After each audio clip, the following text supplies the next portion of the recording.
Oui, avec une tentative de drop à l'instant de Camille Lopez qui a été contrée. Les supporters clermontois qui lui ont demandé par le biais de pancartes de ne pas mettre un 8e drop cette saison face à son ancienne équipe. Mais là, ce sont les Clermontois qui sont à la peine effectivement face au coéquipier d'Oussaïr Kassim. Vous voyez le bras tendu de l'arbitre pour un avantage en cours avec le ballon pour Arthur Duhaut. Arthur Duhaut, c'est son 2e match seulement cette saison. Il est entré avec les larmes aux yeux dans la color party comme Yann David parce que c'est leur dernier match à Jean Daugé. Ils ne sont pas conservés par le club basque, mais ils sont aujourd'hui sur la pelouse avec beaucoup d'émotion. Cette émotion qui a été évacuée désormais après 9 minutes de jeu, mais Bayonne qui bute sur la défense. On va revenir à la pénalité car ils n'ont pas profité de cet avantage, les Basques.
Avec Damien Penaud qui est stoppé à quelques mètres de la ligne par David derrière, ouais, avec de la vitesse. C'est Aira et Simon, le néo-zélandais. Raka, non, il est bien pris par Tom Spring notamment. Mais là, c'est un temps fort de la part des Clermontois. La première fois qu'ils sont dans cette situation. Et on revient à une pénalité en faveur des Clermontois menés 3-0 depuis la 10e minute. Sur la première opportunité de Camille Lopez. C'est Thomas Seit, l'ancien Neversois, qui est sanctionné pour avoir plaqué sur le molle et mis fin à cette action. 3-0 pour Bayonne après un quart d'heure de jeu.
Oui, pour l'instant, les Bayonnais mènent 3-0, mais là, effectivement, ils sont à 5 mètres de la ligne. C'est Étienne Fourcade, le talonneur clermontois, qui est repoussé pour l'instant par la défense basque. Mais là, c'est clair que les jaunes auvergnats sont dans un énorme temps fort avec le ballon pour le futur. Peut-être joueur de Bayonne, Arthur Ituria. Et il y avait encore un avantage pour un hors-jeu de Pascal Côté. Ils veulent prendre leur revanche, qui ont été battus à domicile par cette équipe de Bayonne, avec cette fois-ci cette équipe de Clermont qui enfonce la défense. Et c'est encore une fois Moala, me semble-t-il, qui marque cet essai. Non, c'est Fritzli, pardon. C'est Fritzli qui marque cet essai.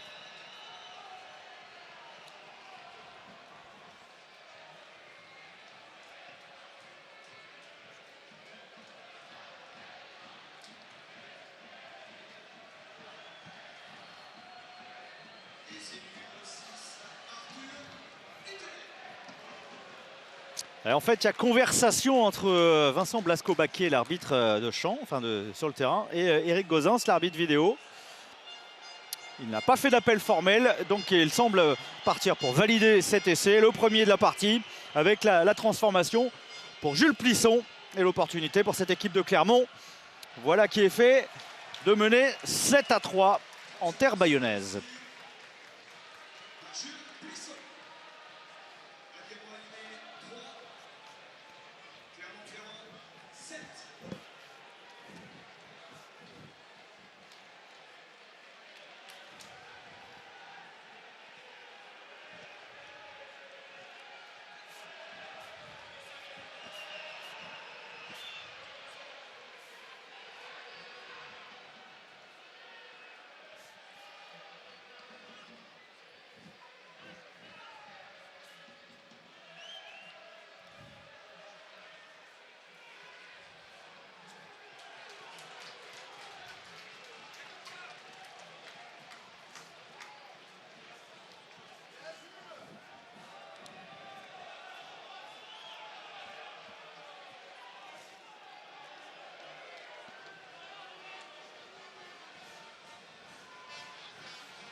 Ouais, au moment où Vincent Blasco-Baquet met un terme à cette action. Attention à Cassim qui semble toucher à l'épaule pour un en avant, mais c'est vrai que c'était encore une bonne séquence de conservation de la part de Bayonne à l'issue d'une pénale touche.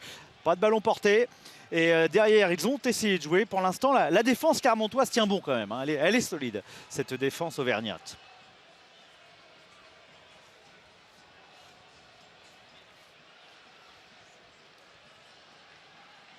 Alors, arrêt de jeu, Jean-Baptiste, vous le voyez, parce qu'il y a pas mal de joueurs touchés.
Oui, pour l'instant, ce sont quand même les défenses qui sont en train de prendre le pas sur les deux attaques, que ce soit Clermontois, du côté Clermontois ou du côté bayonnais.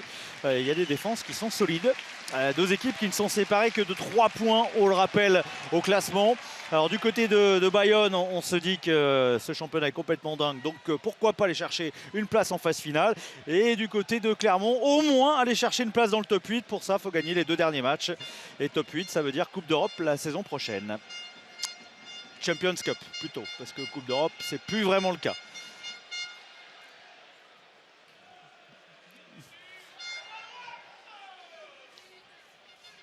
Avec un lancer pour Étienne Fourcade. On est dans la moitié de terrain des Clermontois. Et il y a 60 mètres à couvrir de nouveau avec beaucoup de ballons aériens. On essaie de profiter du vent qui a sur la côte basque avec ce ballon qui est récupéré par Raka. Et Raka qui va aller aplatir l'essai. Le deuxième essai clermontois. Le 9e pour Ali Verreté et Raka cette saison.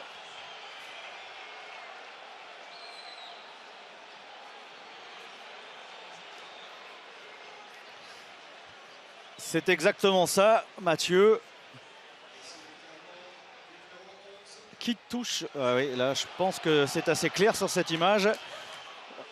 Raka ne semble pas toucher le ballon. Auquel cas, il n'y a pas en avant.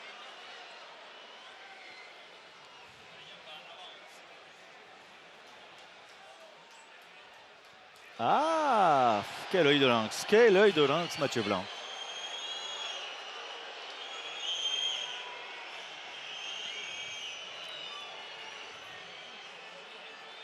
Bah, peu importe la façon de le voir, le principal c'est de le voir, Jean-Baptiste et Mathieu. Et c'est bien vu, puisqu'il n'y aura donc pas de 9e essai pour Ali Verreté Raka. C'était quand même très fin. Et ça fait 7-3.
Oui, mais elle est avortée, cette occasion. Oui, Swan Cormenier, le pilier gauche, peste parce que ça fait plusieurs fois que les Bayonnais arrivent dans cette zone de marque et qu'ils ne parviennent pas à concrétiser.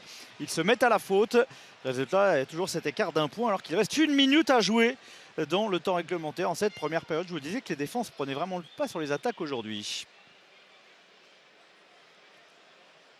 Avec cette superbe percée au départ quand même de Thomas Seit, le deuxième ligne, qui n'a pas été concrétisé. La deuxième ligne, hein. Seit, Marchois, mais derrière, il n'y a pas de points marqués. Il reste 40 secondes et toujours cet avantage d'1 point pour Clermont.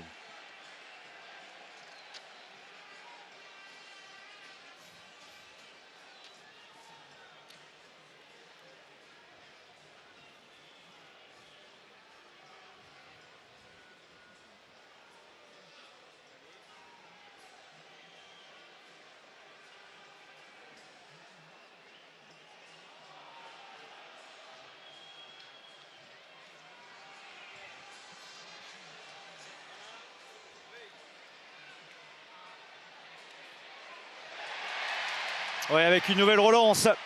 Duo servi par Yard, l'anglais. On est sur la ligne médiane pour la sirène qui retentit à Jean Daugé.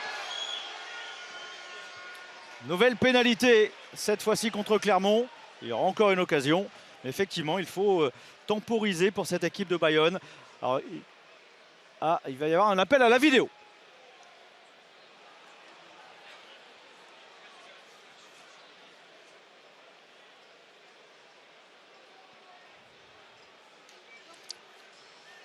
Vous l'avez sans doute entendu, c'est pour un jeu déloyal à Bayonnais. Après le coup de pied, Jules Plisson. Bon, alors là, je ne sais pas ce que vous en pensez, Mathieu. Facundo Bosch percute Jules Plisson.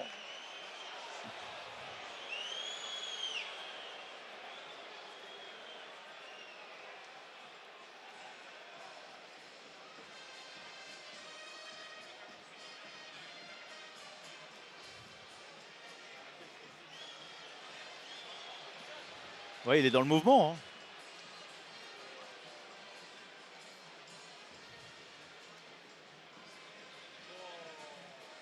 Oui, c'est exactement ça. C'est vrai que c'est un manque de maîtrise en fait de la part de Facundo Bosch. Mais apparemment, aucunement la volonté de faire mal à Jules Plisson. Mais ça veut dire que Clermont peut ajouter 3 points pour cette fin de première période et mener d'ici à la mi-temps. Un seul essai marqué, Fritzli, à la 17e minute.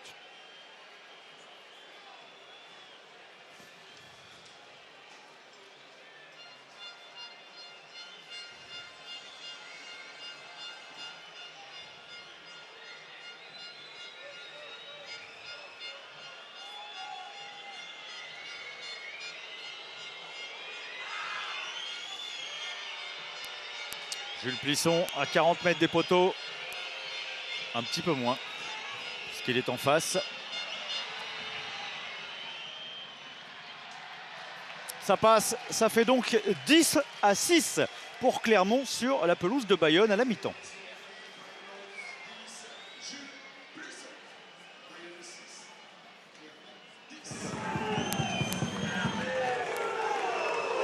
Avec Arthur Ituria. Arthur, vous basculez en tête à la pause grâce notamment à une bonne défense et un premier essai. Il va falloir faire quoi en deuxième période? Vous allez jouer contre le vent. Ouais, il ne se passe pas grand-chose quand même. En première mi-temps, c'est pauvre. On ne se déplace pas beaucoup. Voilà. Je pense qu'on a peut-être fait un peu plus preuve de maîtrise qu'eux, mais c'est très pauvre. Voilà. Il va falloir quand même se dépenser un peu plus, je pense, pour pouvoir gagner contre le vent. Ouais. Merci Arthur.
Oui, des Clermontois qui pour l'instant n'ont pas eu besoin de forcer leur talent quand même sur cette pelouse de Bayonne. Alors peut-être que effectivement les Basques en seconde période vont revenir avec des intentions un petit peu plus offensives. Yard le retour intérieur pour Duhaut parce qu'il y a des au revoir aujourd'hui. Arthur Duhaut, Yann David notamment et puis bien sûr Jean Moribaud qui quitteront le club basque à l'issue de la saison. Et bon, pour Jean Moribaud, ce sera la retraite, mais ils aimeraient terminer avec une nouvelle victoire à Jean Daugé. Alors certes, il y a eu une défaite à domicile, mais c'était en Espagne à Anoeta. Le pied de Camille Lopez avec l'appui du vent cette fois-ci en seconde période. C'est dans les bras d'Alex Newsom.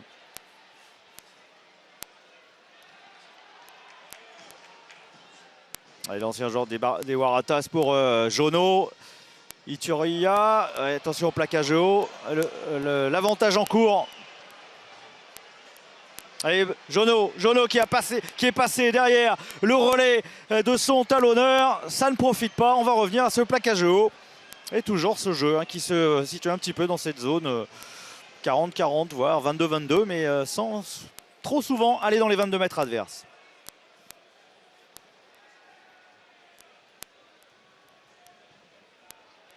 Et plaquage haut de Denis Marchois, le capitaine bayonnais.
Avec les Clermontois qui réussissent à conclure cette occupation dans les 22 mètres adverses. C'est l'inévitable marqueur Damien Penaud pour son 11e match cette saison avec son club Clermontois. La passe de Plisson ici, c'est Moala qui vient fixer cette défense. Il est mis au sol, mais derrière le jeu qui rebondit rapidement. Plisson encore une fois, l'a sauté.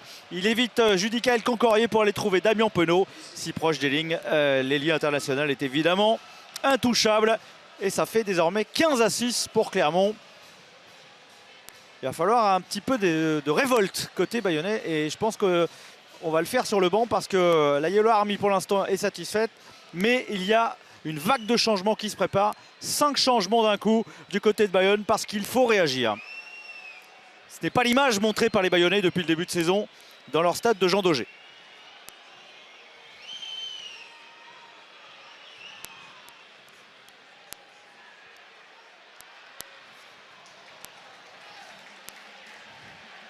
Elle ne passe pas à la transformation, Jean-Baptiste.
Oui, cette équipe de Clermont qui est l'équipe qui marque le plus après touche, 33 essais marqués après touche. Et là, c'est une pénale touche obtenue par les hommes d'Arthur Ituria. Le ballon qui est bien défendu cette fois-ci. Et il n'y a pas de pénalité, donc il va falloir travailler. Fourcade a les mains sur le ballon. Il démarrera du rock, mais bien bloqué par Thomas Seit. Ballon disponible, Lavanini, l'Argentin de retour avec les Clermontois. Baptiste Jonneau pour Moala. Ils ont déjà eu une occasion sur l'action précédente. C'est Clermontois On est revenu à l'avantage. Ils campent dans les 22 mètres adverses. Ils ont déjà 2 essais et ils ont pris le score. Peut-être non, un 3e essai, ce qui serait synonyme de bonus offensif. Non, non, ça ne veut pas pour Baptiste Jonot et ses partenaires. Les Clermontois qui, à l'heure actuelle, passeraient quand même devant Bayonne au classement. Et pourraient encore croire à un hypothétique... allez, au moins la Coupe d'Europe, la Champions Cup pour la saison prochaine.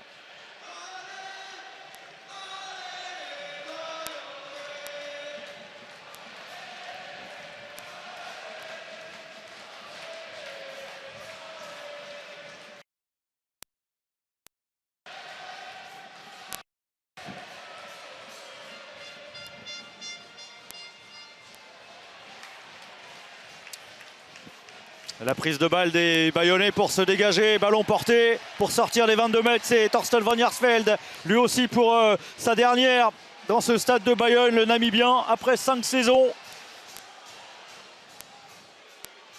Et Maxime Machenaud se sortir de la pression avec le vent, la couverture de Newsom.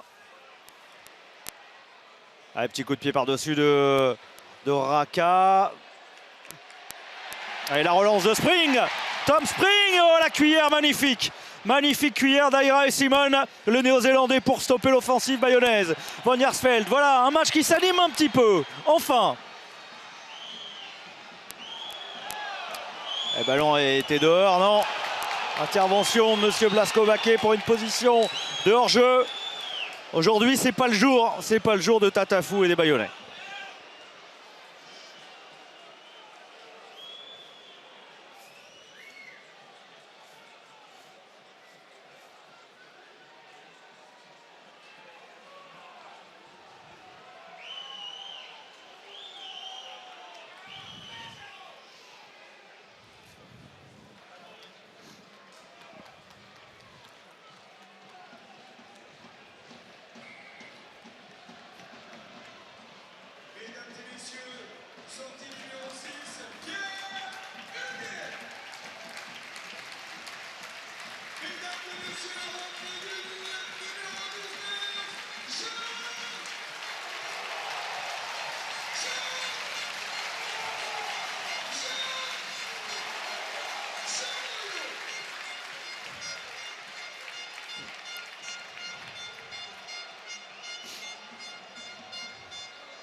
Oui, ça va pas fort pour Bayonne aujourd'hui.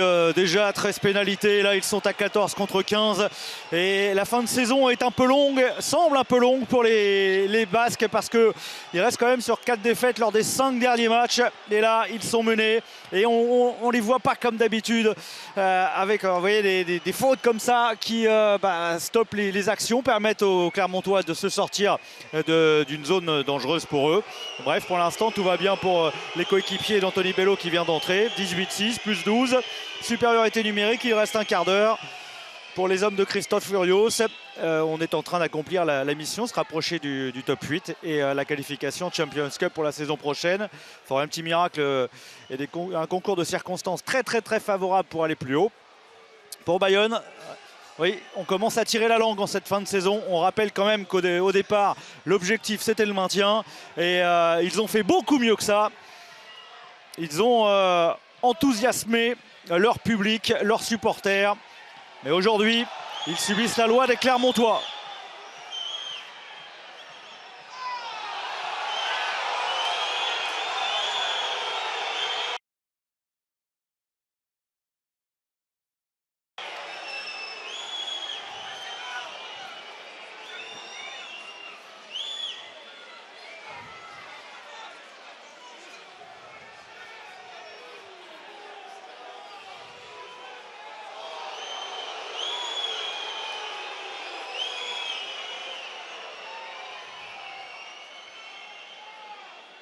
Oh, oh la charge.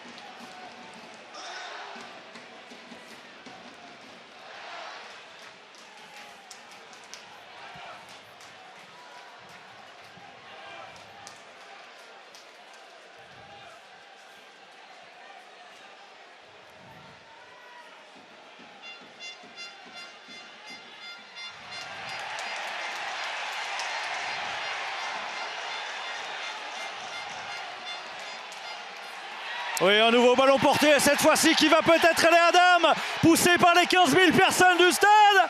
Non, non, non, non, non, décidément. Décidément, aujourd'hui, c'est compliqué pour les Basques et pour les Bayonnais.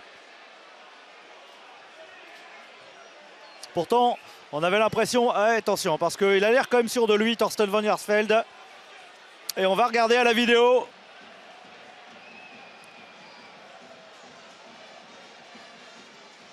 Ah bah, Mathieu, essaye hein.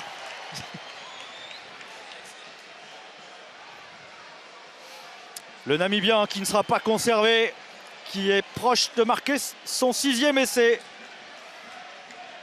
En infériorité numérique s'il vous plaît quand même pour les Bayonnais.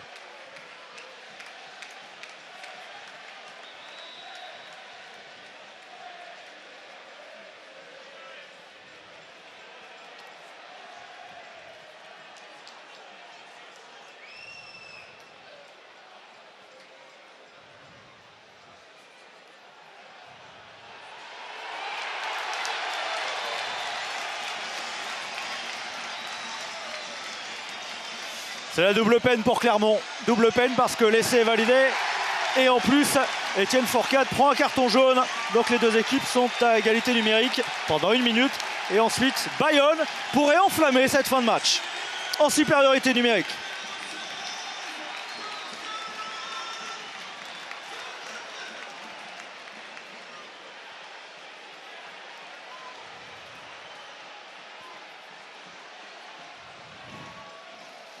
Camille Lopez, l'homme à 95% de réussite qui manque cette transformation. Il y a 7 points d'écart, 18-11. Mais les Bayonnais, sous une pluie qui est en train de s'abattre sur le stade Jean Daugé, les Bayonnais n'ont pas encore abdiqué.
Oh,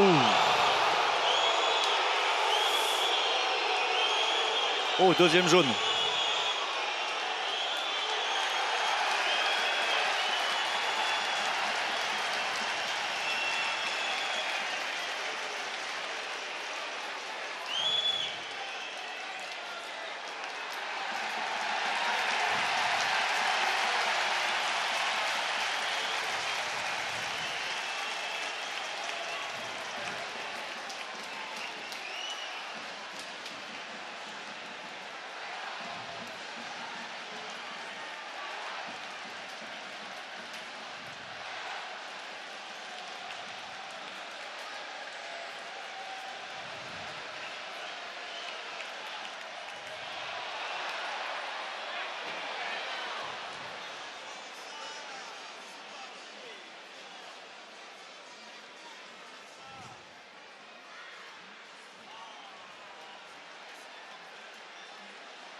Comment transformer un match? Comment changer un match en 5 minutes? Comment décider du sort d'un match en 5 minutes? Ils sont à 15 contre 13, les Bayonnais.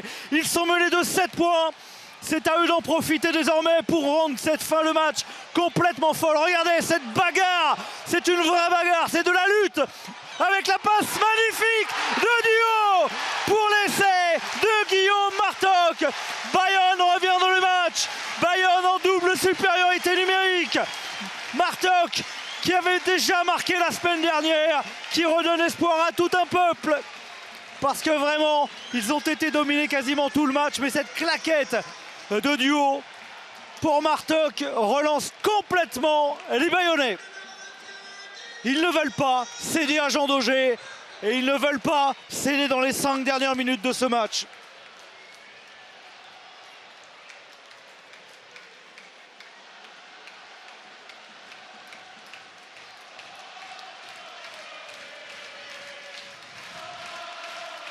Ouais, la transformation, Mathieu, elle est très importante, mais comme ce match a complètement changé en 5 minutes, hein, c'est fou. Et là, la transformation, c'est pour revenir à égalité.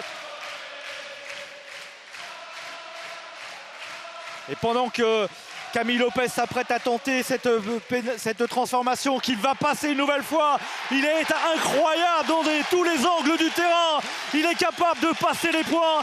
Toute l'équipe de Bayonne s'est rassemblée. 18 partout. Il reste 4 minutes 30. On vous parlait de fête. On vous parlait d'envie, de fête et de terminer en beauté. Ils sont en train de le faire.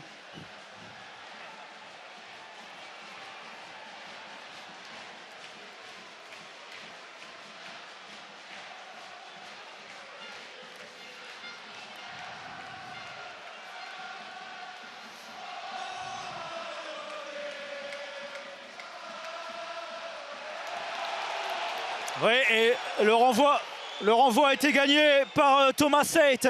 Ils sont toujours en double supériorité numérique, 15 contre 13. Et comme vous le disiez tout à l'heure, Mathieu, c'est dans ces moments-là qu'il faut garder la tête froide, ne pas se précipiter pour l'équipe de Bayonne.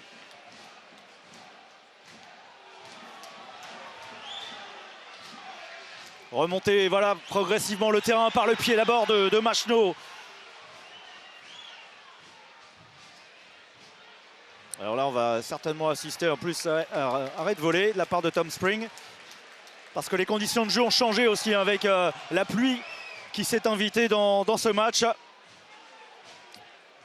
Baptiste Jonot, Thibault Lanen marqué alors que tout à l'heure il y avait des sourires côté Clermontois et un peu plus d'inquiétude chez les Bayonnais.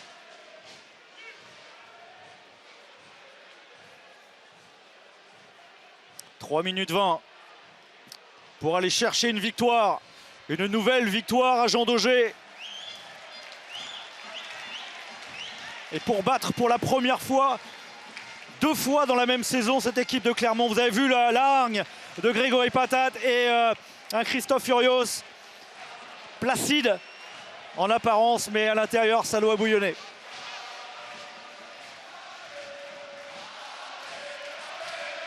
Pour ne rien vous cacher, on a du mal à s'entendre. C'est vrai. Mais là, peut-être encore un peu plus que d'habitude parce qu'ils le savent, c'est le dernier match. Donc forcément, il va falloir attendre le mois d'août ensuite pour essayer de retrouver cette ferveur. Allez, un bon coup de pied dans le dos d'Arthur Duhaut.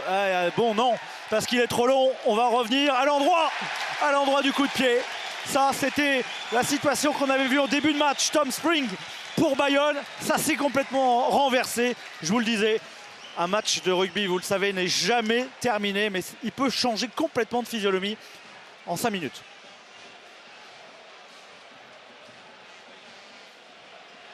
Ah, il y a un moment, il va se terminer.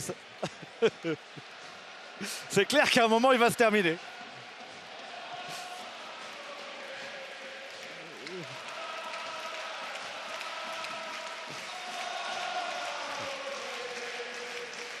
Allez, le changement de talonneur avec Jean-Maxence Jules Rosette qui entre à la place d'Étienne Fourcade au talonnage. Il y avait une effervescence aujourd'hui dans la ville de Bayonne. Alors certes, il y avait les 1000 supporters clermontois qui ont été bien accueillis, mais on sentait comme un parfum particulier. Sans doute parce qu'on le répète, c'est le dernier match ici et que la saison a été au-delà des espérances. Même si Grégory Patate, lui, garde la tête sur les épaules, il le rappelle, l'année prochaine, de nouveau, évidemment, cette équipe de Bayonne va d'abord devoir penser à assurer son maintien. Mais là, il le sait. La saison est réussie. Mais pour qu'elle le soit complètement, il faut aller chercher cette victoire. 1 minute en supériorité numérique pour les Bayonnais. En avant, on va revenir à une mêlée. Ça va être irrespirable jusqu'au bout.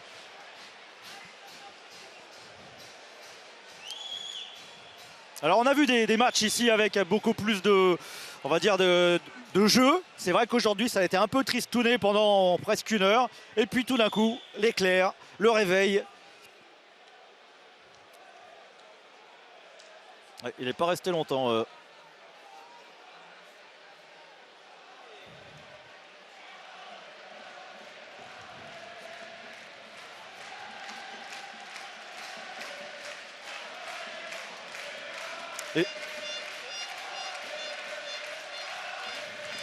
Et j'ai une question, Mathieu. Jean-Maxence Jules Rosette, le talonneur, venait d'entrer. Il y a eu une mêlée et tout de suite il est sorti par Christophe Furios qui a décidé de relancer Étienne Fourcade. C'est un peu dur, non, pour le talonneur remplaçant?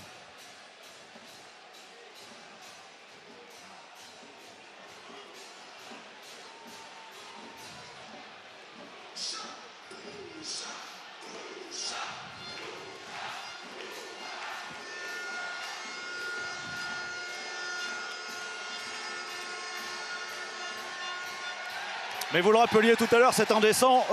Jean-Maxence Jules Rosette, il est né en 2004. Et là, c'est un ballon gratuit parce que vous avez vu le bras tendu. Makala qui avance. Makala qui a franchi derrière. Machno dans le sens pour Arthur Duhaut.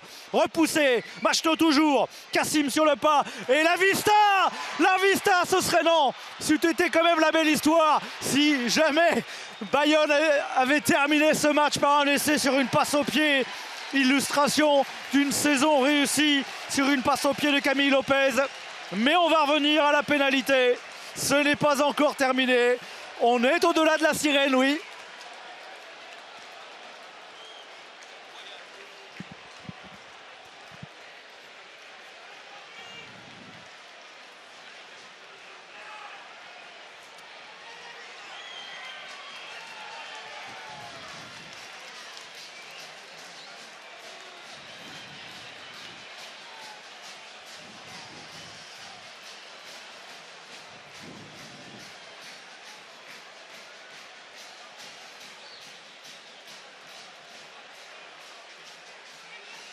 Ouais, mais il y a quand même.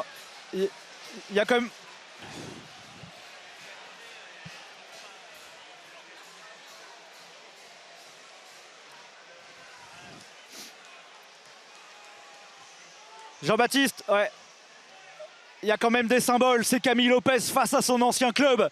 Camille Lopez qui va conclure la saison d'une pénalité qui va passer entre les poteaux. Et il exulte. C'est une nouvelle victoire de Bayonne.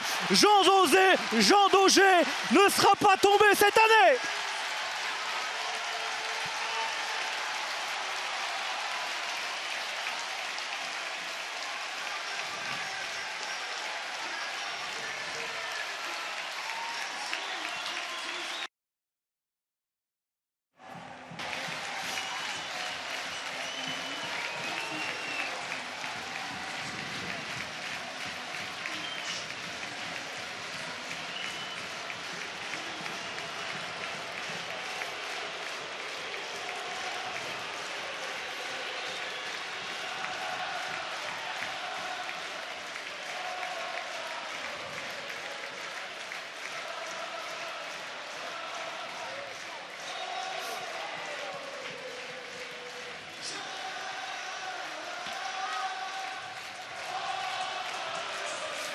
Ah, ils sont 15 000, peut-être encore un peu plus évidemment parce qu'ils sont 15 000 dans le stade. Mais tout le monde n'a pas trouvé tout le monde n'a pas trouvé de billet aujourd'hui pour ce match.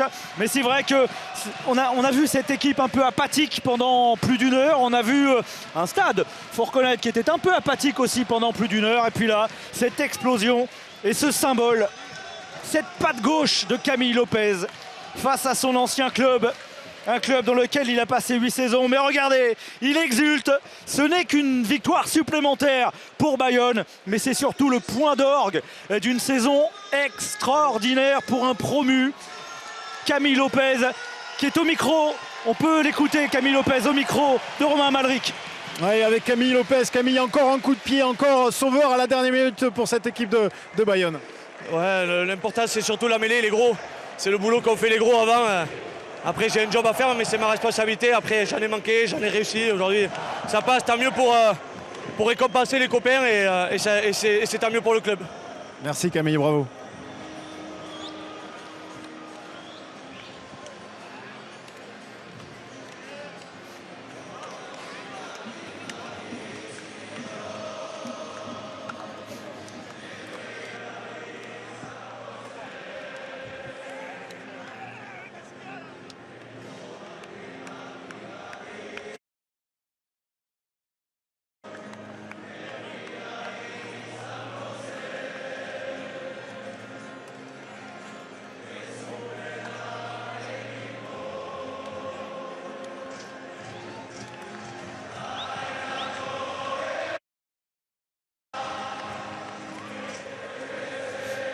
avec Jules Pisson. Jules, comment expliquer que vous perdiez ce match sur les 20 dernières minutes en fait?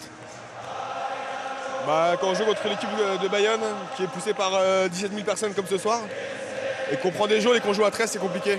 C'est difficile de résister, donc on a fait ce qu'on a pu, mais voilà, le match a duré un peu trop longtemps. Ouais, vous aviez la main mise sur ce match. En tout cas, vous arrivez à gérer en tout cas ce match. Vous aviez presque plus de 15 points d'avance à un moment donné. Ouais, on les a on dominait, on avait le score, mais voilà, c'est le rugby, c'est comme ça. Le match, ça joue 80 minutes et pas 60. Jules, la saison n'est pas finie, il reste encore un match. Il y a encore quelque chose à aller chercher? Je sais pas, parce que j'ai l'impression que ça va être Bayonne qui va finir 8e. Mais il y a une chose qui est sûre, c'est qu'on a un match important contre le Racing à domicile et c'est de finir de la meilleure des manières pour le public. Merci Jules.